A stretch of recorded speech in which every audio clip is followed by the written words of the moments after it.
بسم اللہ الرحمن الرحیم۔ السلام علیکم ورحمۃ اللہ وبرکاتہ۔ آپ کا بیٹا آج شام تک کا مہمان ہے، اس کا کوئی علاج نہیں۔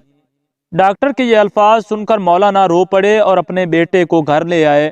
گھر پہنچے ہی تھے کہ دروازے پر دستک ہوئی۔ مولانا دروازے پر گئے، باہر ایک بوڑھے شخص کو کھڑے پایا۔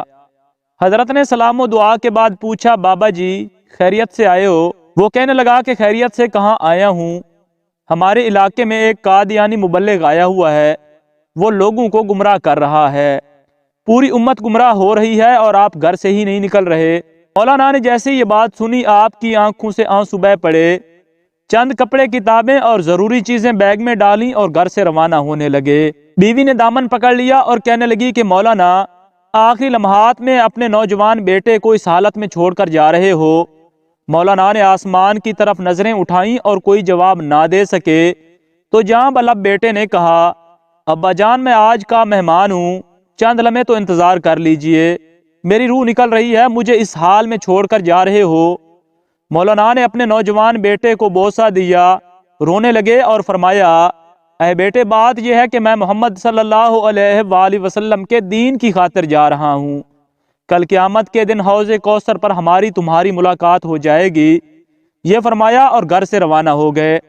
اڈے پر پہنچے، ابھی بس میں بیٹھے ہی تھے کہ چند لوگ دوڑے آئے اور کہنے لگے کہ مولانا آپ کا بیٹا فوت ہو گیا ہے، اب رک جائیں اور اس کا جنازہ پڑھاتے جائیں۔ مولانا نے روتی ہوئی آنکھوں سے مگر مضبوط لہجے میں فرمایا، جنازہ پڑھانا فرض کفایہ ہے اور امت محمدیہ صلی اللہ علیہ وآلہ وسلم کو گمراہی سے بچانا فرض عین ہے، فرض عین کو چھوڑ کر فرض کفایہ کی طرف نہیں جا سکتا۔ پھر وہاں سے روانہ ہو گئے۔ اس علاقے میں پہنچے، اللہ تعالیٰ نے کامیابی عطا کی، وہ قادیانی مبلغ شکست کھا کر بھاگ گیا۔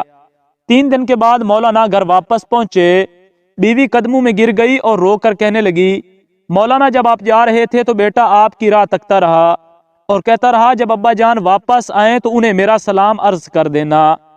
مولانا نے جب یہ سنا تو فوراً اپنے بیٹے کی قبر پر گئے اور دعا مانگنے لگے، اے اللہ ختم نبوت کے وسیلے سے میرے بیٹے کی قبر کو جنت کا باغ بنا دے۔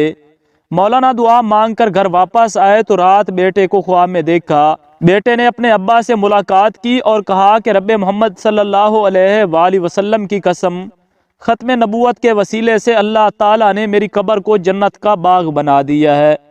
ختم نبوت کے اس مجاہد کو دنیا حضرت مولانا غلام غوث ہزاروی رحمۃ اللہ علیہ کے نام سے جانتی ہے کہ محمد صلی اللہ علیہ وآلہ وسلم سے وفات ہونے تو ہم تیرے ہیں، یہ جہاں چیز ہے کیا لوح و قلم تیرے ہیں۔